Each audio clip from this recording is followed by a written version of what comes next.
All right. It says we're live. I don't know how good this picture and all this is going to be this time in the morning, but welcome any and everyone. Glad you could get here. If you're watching this later, if you're watching it on YouTube later, hello to you anyway. It is 7:30 a.m.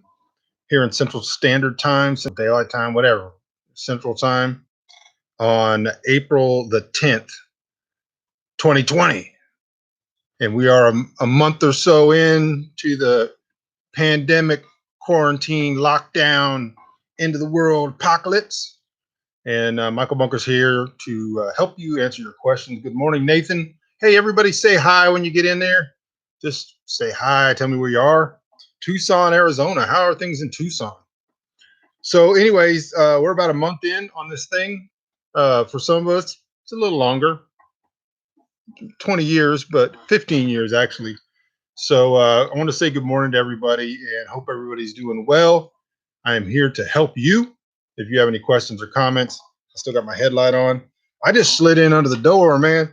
I got down here and I got everything set up, and then I looked at the clock and it was 7:20, and I didn't have any coffee.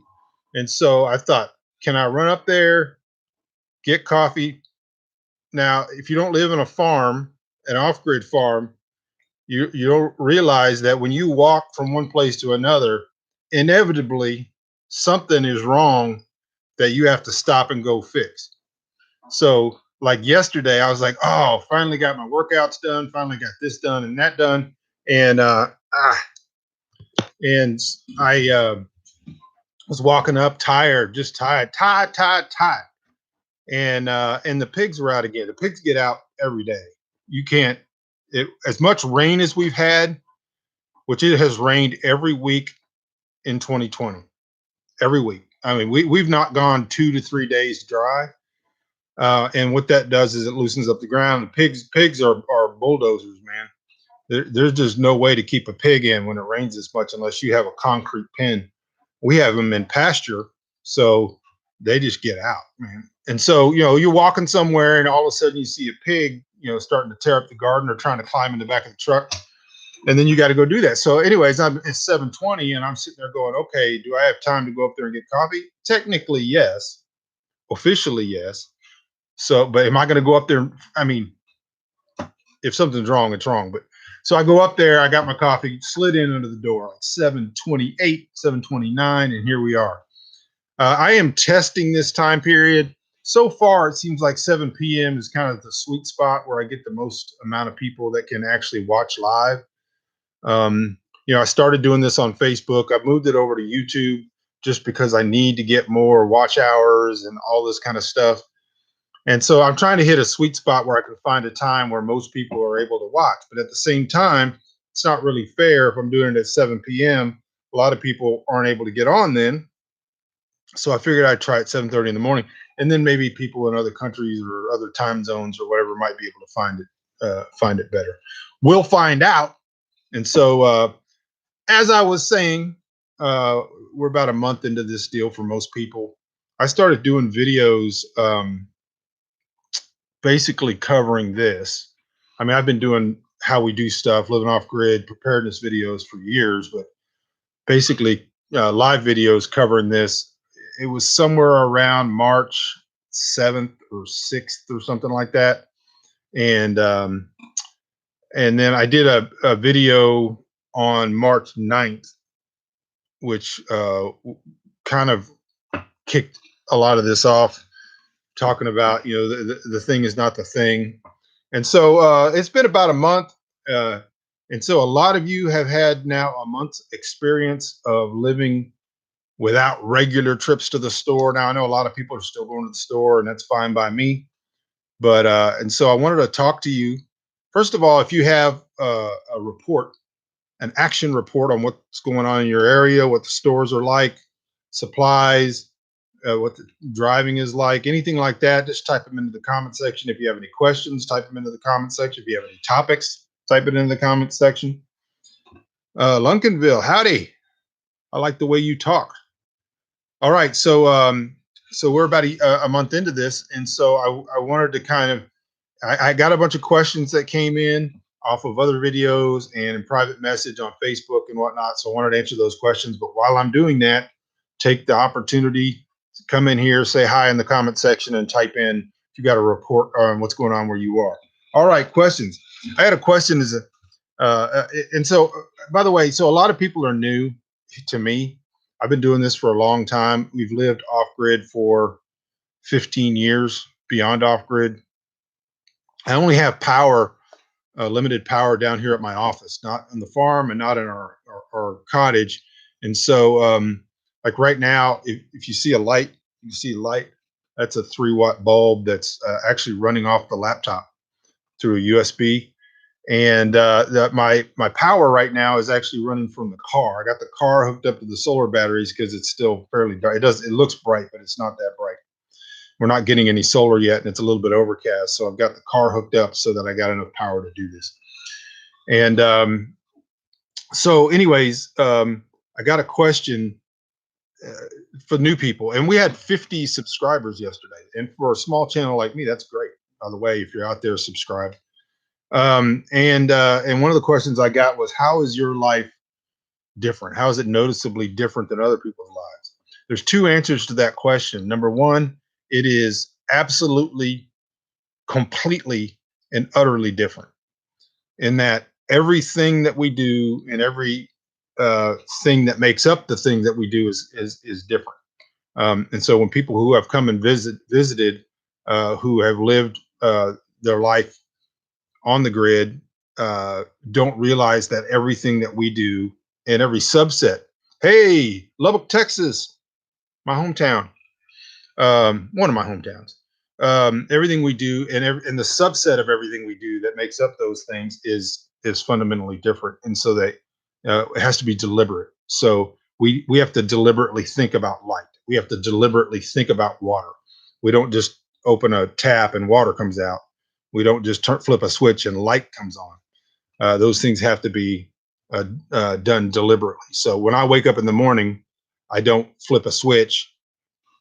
I can do that. In other words, I have a 3-watt bulb above my bed that can go into a USB, but that means I have to charge a little, and it's in the description. I have a little Samsung battery, external battery that I use to charge my phone and stuff, and I keep that up by the bed. And if it's charged, I keep a USB light bulb plugged into it, and I can flip that, and the light comes on. But that doesn't happen all the time, and it has to be. Man, my mustache needs to be trimmed, and that has to be thought about. I have to think about it the night before, make sure that battery's charged when I have solar power, etc.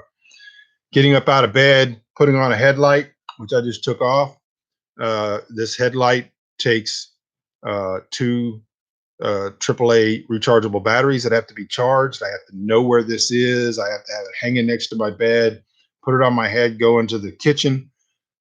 If you've watched the Bunker Principle video, watch that for sure. If you haven't watched it, make sure you watch it. But in the Bunker Principle, we have 3 ways to do everything. For the most part, for most of you, the first way is the on-grid method, which is turn on the oven, put the coffee pot on. For the second way for most of you is some alternate form of off-grid, an off-grid way to do it, which would be a propane stove, a propane little heater, cooking it on your charcoal grill. In other words, it's a way to do it. It's not sustainable indefinitely, but it's a way to do it without grid power. Then the third way is the primitive way, which is you start a fire. All right, for you, that's the way it works. For me, we don't have an on-grid way. So my first step is I have a propane stove. And so I go in, I have to light a match. It's not self-lighting. I have to light a match, light the burner, put the coffee, water on to boil, etc. Don't have a percolator, so we use a French press, or we have a dozen different ways to do it. My second way to do it is 3 feet away. We have a wood burning stove. Now, we try not to use the wood burning stove this time of year or in the summer. We use it in the fall and winter. Today was a little bit cold, so I probably could have done it, but I didn't want to get a big fire started because it's probably going to heat up later in the day. And then the third way, I've got a little external, I got a grill that I can light a fire in, but I also have a little external fire pit that I can heat up coffee. So, every single thing that we do, it takes a deliberate action. You have to think about how you're going to do it, and you have to think about if you have the materials and which way to do it at what time and all that. So I come down to the office and do my prayers and do my workout, and so I have to make sure that I have some form of, I don't have to have, but I want to have some form of power. And so I've got the Goal Zero Yeti 150. Watch the video on that, which I usually try to keep charged when the sun is up. And I will plug in the internet, and I will plug in these 3-watt bulbs so that I can do my workouts. And if I want to watch a YouTube video about a workout, or if I want to watch the news, or I want to listen to music or whatever, I can do that. Very, very small power usage, but I have to deliberately do that. I have to have planned beforehand that I'm going to have power because it's dark out and my solar panel system is so uh, old and the batteries haven't been replaced. So unless the sun is out, I don't have power coming through. So that answers your question. Everything is different from how we get water. I don't just turn on the tap. We have a cistern, and I have a hand pump that goes into the sink. But outside for the animals, we catch water off the barn. We catch water off of outbuildings. We have barrels. We dip water out with a bucket, carry it to the animals. Hello, San Rico in South Africa. Good to see you, buddy.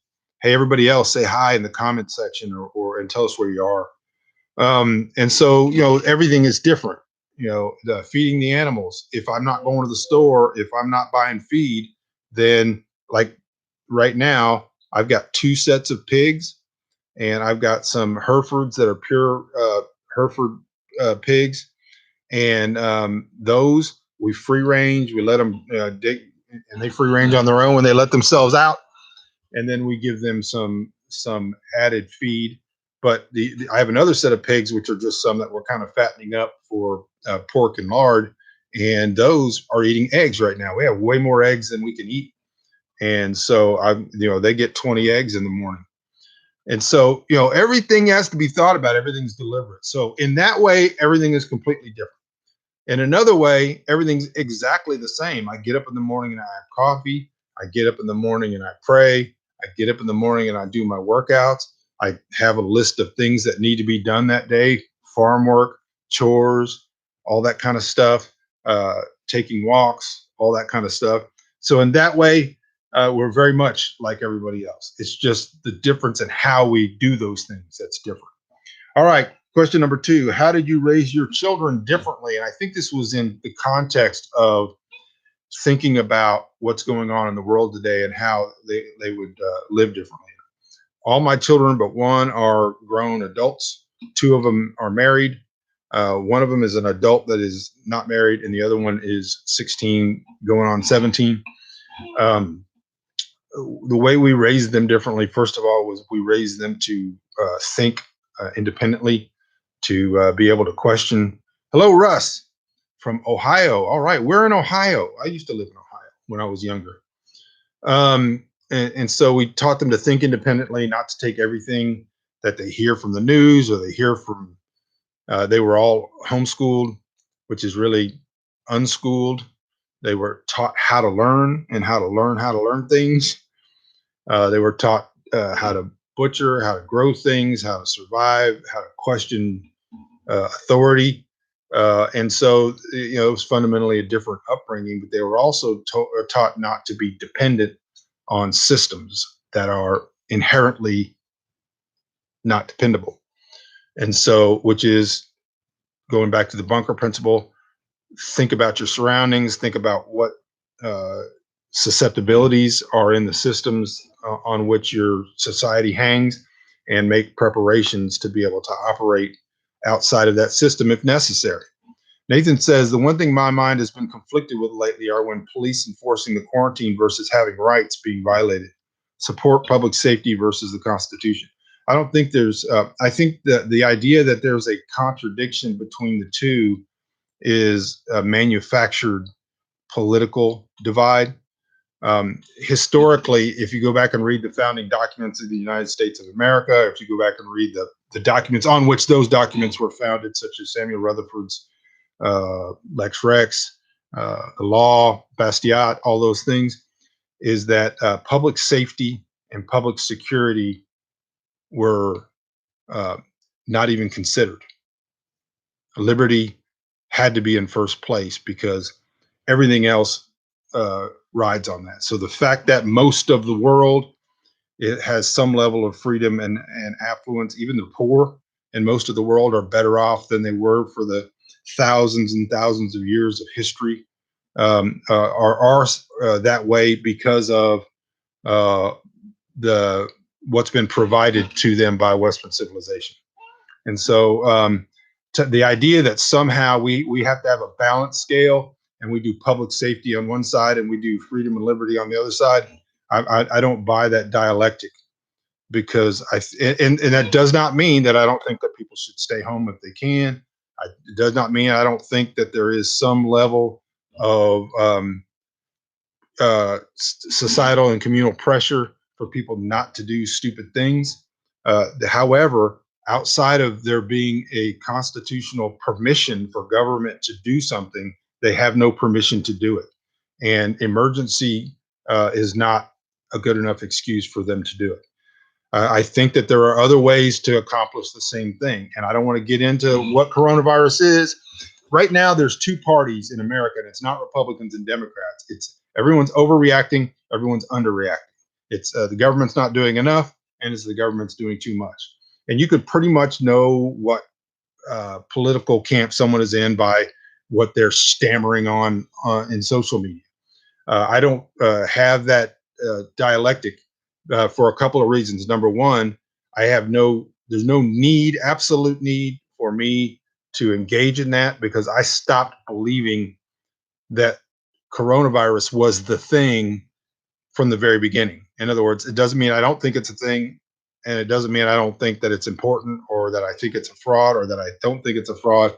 It's that I've always said in every video going back to when I started this over a month ago, this train of thought that the coronavirus is not the thing, but how people react to it, how governments react to it, how systems react to it, how bodies of communal bodies react to it, and how individuals react to it is what the real thing is.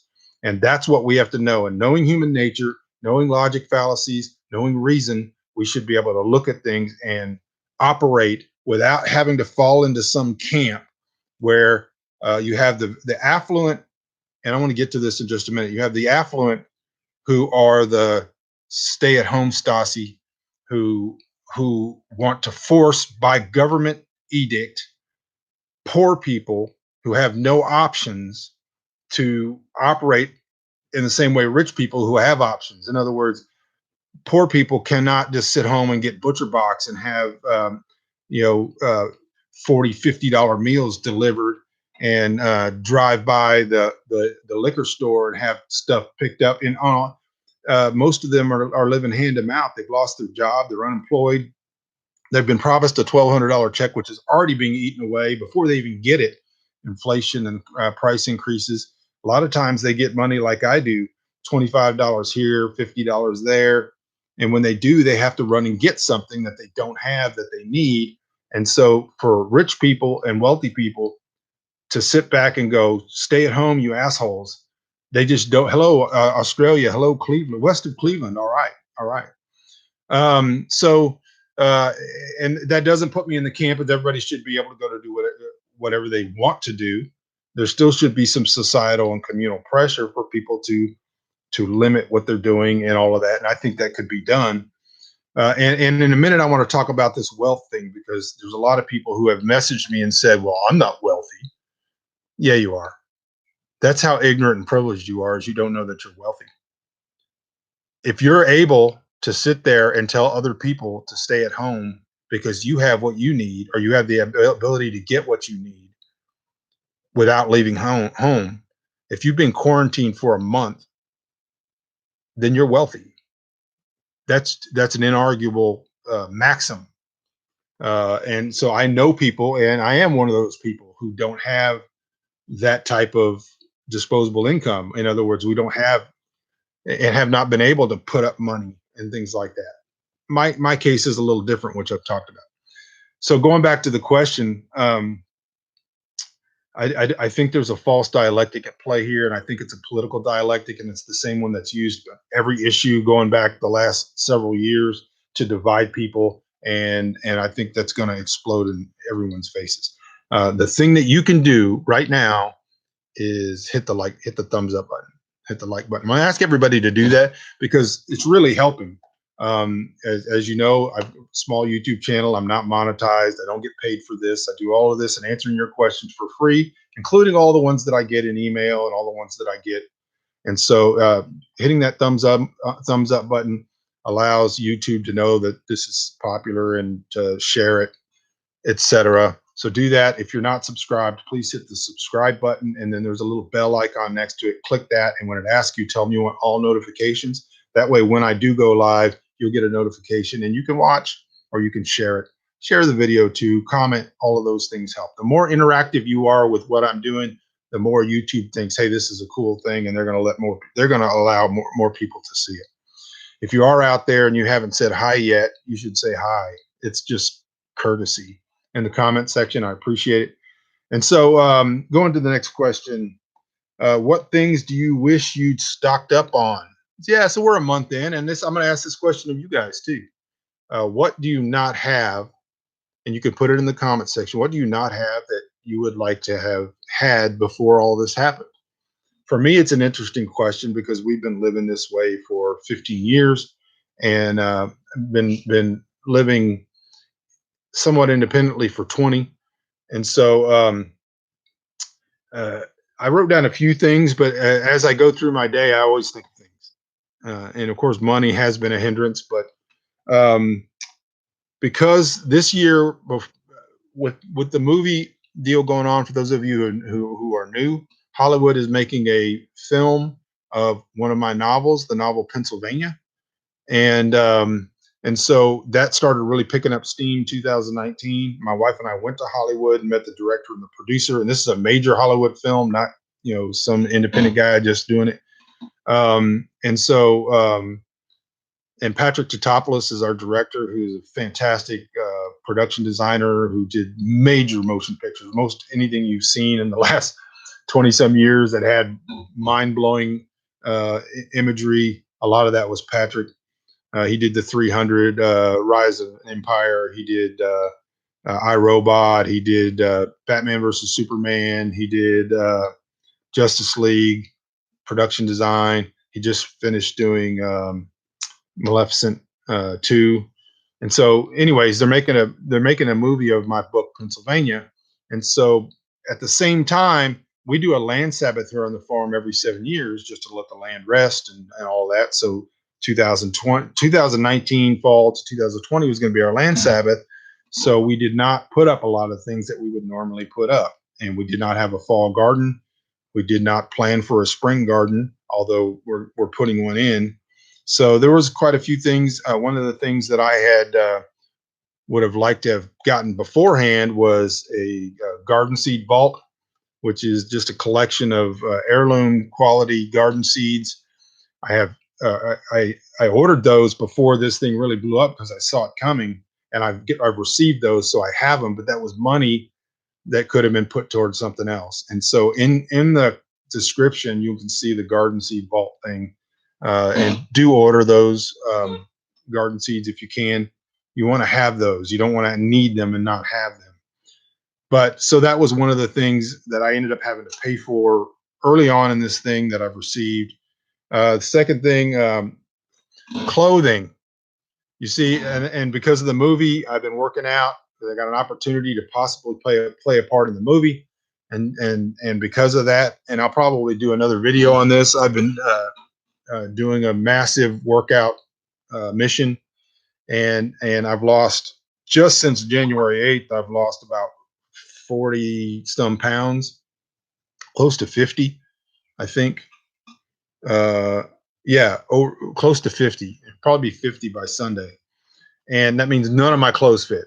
I have, and a week or so before this thing really hit big, my wife and I went to the free store and the thrift stores and all that, and we got me 2 pairs of pants and some workout clothes, and that's basically what I have that fits me now. So I would have liked to have put a I would like to have known and been able to put up some clothes. Rechargeable batteries. Another thing that I ordered early on that I've gotten, but it cost me money that I would rather have not had. I would have rather had for other things. Not just I use AAA's, rechargeables, and a lot of things around here, headlights and all that. But like I've mentioned before, I use the Ryobi tool set, kind of the cheap Home Depot power tools. But we use those batteries for lights and radios and other stuff too. And I would have, and my wife and I did get two new batteries in a couple of months before this happened, but I would have liked to have had half a dozen batteries and that sort of thing. They have a charging device now that goes into the Ryobi battery goes into that has a USB and all of that. And I think those are like $80, and I have not been able to get that because I haven't had the money.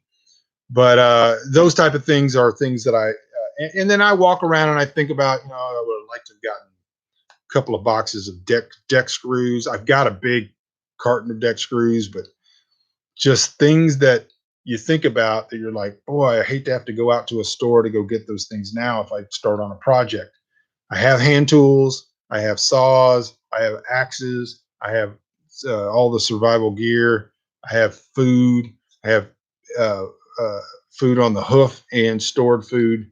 And so having to spend some money now on a couple of things that I would have liked to have had before. Nathan says more toilet paper, maybe a distillery. Yeah, ammo, more seeds, flour, yeast. And if I had more money, a solar power generator. Yeah, all of those things are good. You can make yeast, you can make flour, but you got to have a crop put in. And normally we put in a wheat crop in the fall, and we didn't this year because we didn't expect this. That would have been good to have a wheat crop. Seeds, obviously. Ammo, I'm doing really well. Distillery, I think what you really need is a still.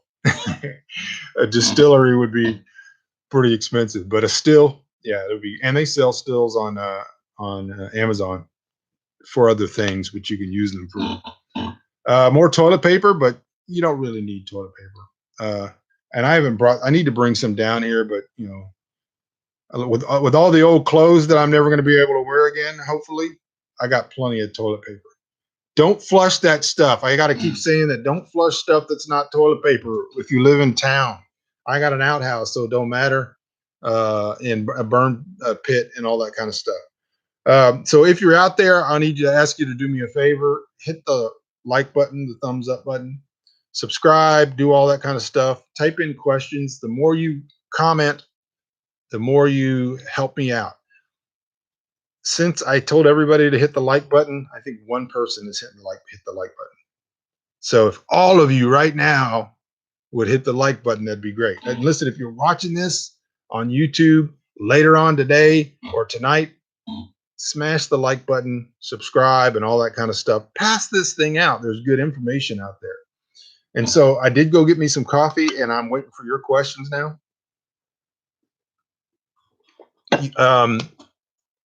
People who watch me watch for a lot of different reasons. They watch because they want to learn stuff they don't know. They watch because I give them advice 2 weeks before everybody else figures it out and starts running for those things. Hello, Howard. Hello, hello. Everybody say hello in this comment section. But and then some people watch me because I'm entertaining. I tell jokes, very dry types of jokes. Some people watch me because of the workout stuff or because they're inspired by this or that. So everybody's watching for different reasons. Some people watch because they want to see me go on a rant. And so I've got rants prepared for days. So your questions can inspire the rant that's going to help those other people. It's starting to get a little light outside. I can see some blue. So we may get some solar power today. I hope so. It's been the weirdest year. I think they've been predicting about 20 degrees cooler than normal for the next month or so. We have had rain, and I'm not complaining about rain. I don't complain about the weather, but we have had rain pretty constantly going on since January. And so, and it's not always like gusher rain that's filling up the cisterns and the ponds, although some of it has been. Hello, Tahoe 68. Glad to see you. But it's been rain that has left the ground wet and muddy, and almost no solar power. So that has been an issue. Usually this time of year, we get blue skies 90% of the time, plenty of solar power. As those of you who are new, I have a 300-watt solar array uh, running into some ancient batteries that were old and needed to be replaced 4 or 5 years ago. And so pretty much I get straight through power. If the sun is out, I have power. If the sun is not out, I don't. So while the sun is out, I have things plugged into it, including my Yeti 150 uh, little power box, which I have a video on that. And there's a link to that box, which has been a godsend. It's been one of the best things that I ever received for helping me do what I'm doing. For those people who are new, that's how I get online. If you have that question, hello, Linda from Pennsylvania. Snow on the ground. I don't like. That's how I'm able to do this. Is we have a little solar power array, and I run my little internet box, which I have a big tower that radio shoots the internet from the nearby town, and all of this runs on. In my laptop runs on less than 150 watts. And so that's how I'm able to do this. And I only do this for you because it really doesn't benefit me. It's helping me build this channel and to help a lot of people. So it benefits me that way. I keep pulling this thing down, but it seems like it's like messed up. So it helps me to help other people. And so this is our outreach, is to be able to answer questions. If you have any questions or comments, now's a good time to put those things into the comment section. I think I ran out of things that I had written down to talk about.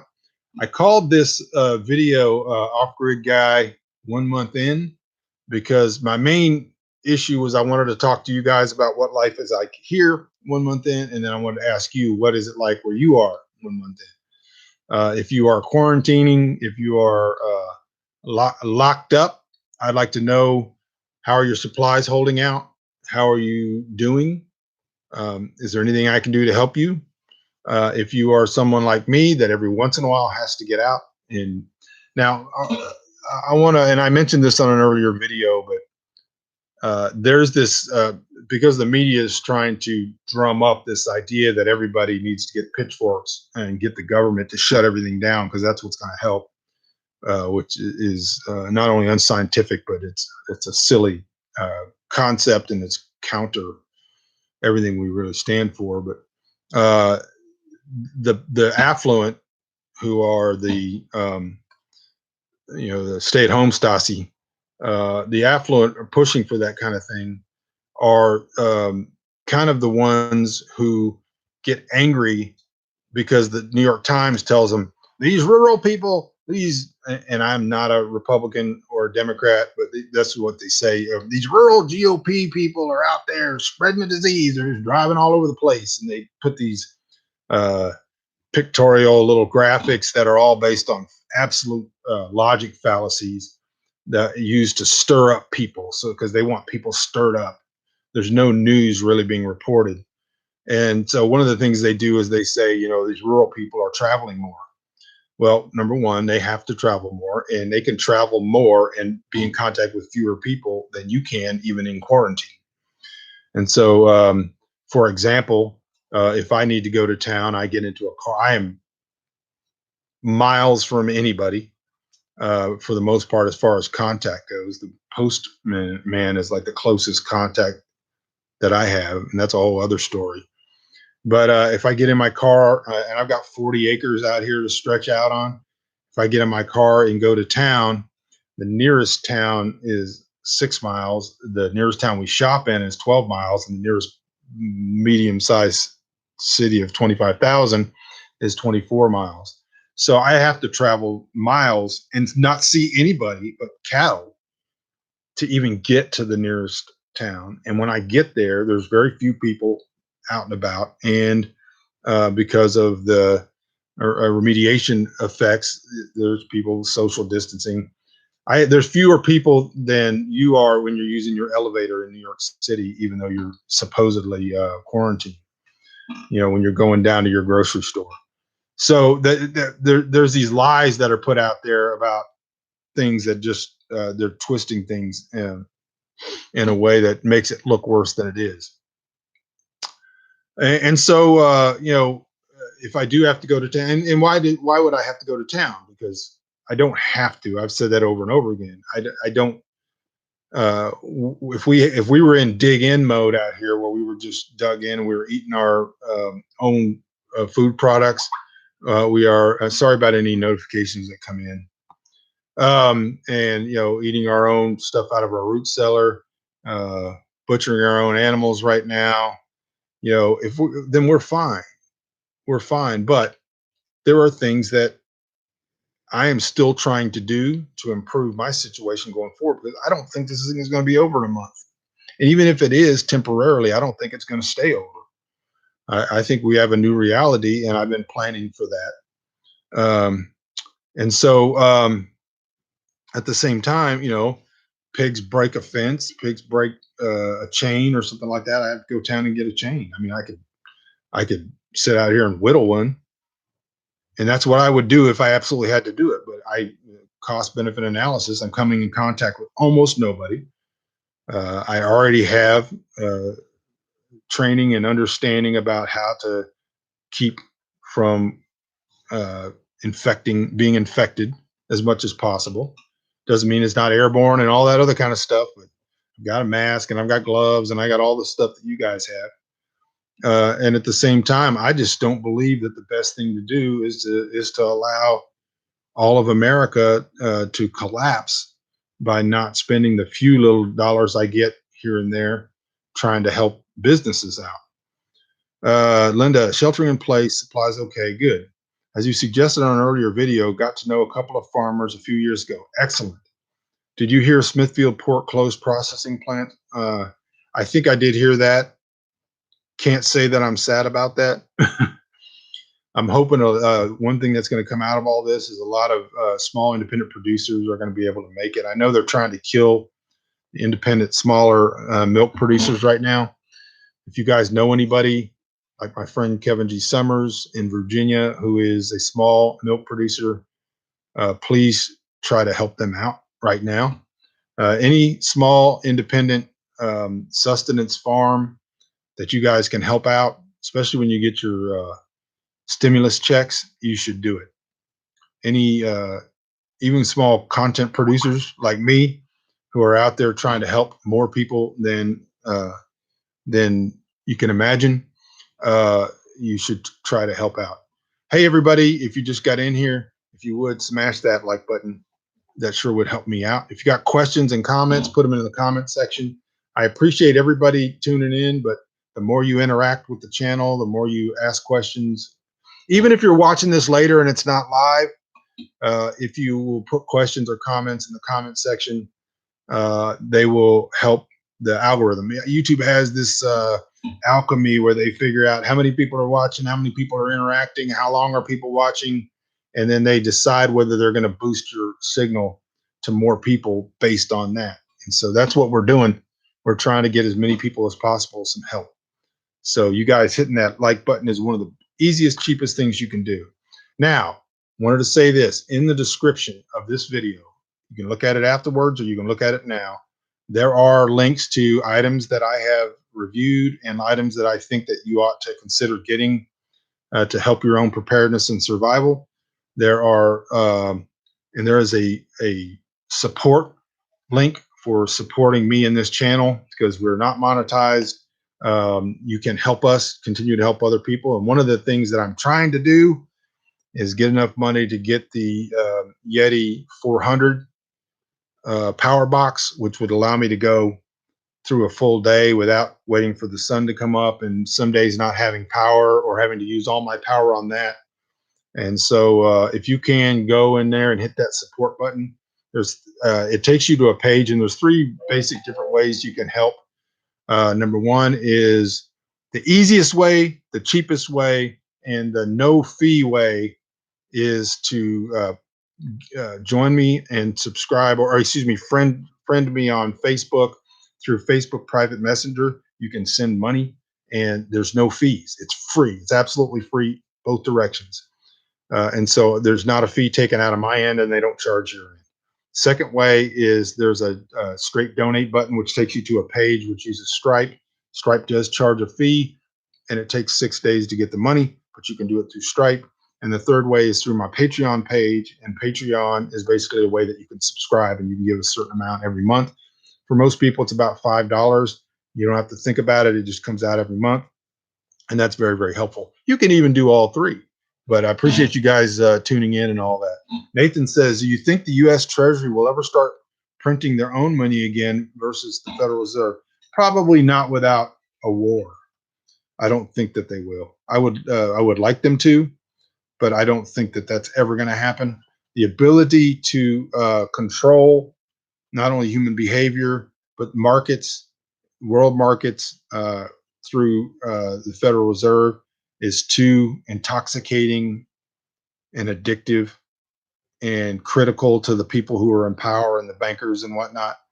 So you would not be having massive bailouts every 10 years of the financial sector and all of that if the U.S. Treasury was printing their own money. So I doubt very seriously that's going to happen unless we have some type of war or civil war or something happens that overturns the powers that be in the status quo. And that could happen. I mean, I'm not getting into conspiracy theories, but that could happen. We'll see. I have no idea.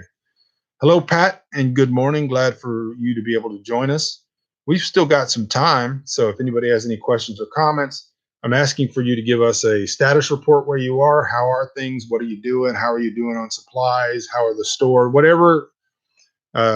I should do a video on how to do a good action report. So as you're watching this, just give us a report from where you are. That'll give us more data by which to look at things. I want to do an update sometime this weekend, maybe, about kind of how this all ends. And in fact, I'm probably going to call it How This All Ends. Make sure that you're subscribed to the channel.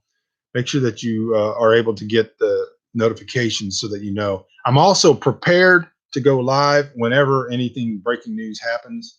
I want to be able to pop on here and you'll get a notification and you'll be able to talk with me about it and ask questions. If you have any questions or comments, as I keep saying, put them into the comment section. Maybe I'm just not seeing them. And if that's the case, then we'll cut this thing off because I got a bunch of chores to do today. But I appreciate you guys tuning in, and I'm still here for a while. I've got another 10 minutes or so if you guys wanted to do it. If you haven't yet smashed that like button, go smash it. So today, this morning, I was moving a little bit slowly. The last 2 mornings, I'm looking forward to tomorrow. Saturday's the day I don't do any workouts other than my usual walks, which I try to do about 12 miles a day. I don't generally do any workouts on Saturday. So I'm really looking forward to this evening and being through with the workouts and then spending the weekend doing some other stuff. So that's going to be great. I like the workouts. I enjoy the feeling I get from them and remediation of despondency or disparagement or whatever, despair, not disparagement. But I like having a day off too. A day off to heal up and not be sore is always great. All right. I'm not seeing any questions, so we're going to call it quits. I appreciate you guys tuning in. Love you guys. Hope to see you again really, really soon. Make sure you smash the like button, subscribe, and Lord willing, we'll maybe see you tomorrow.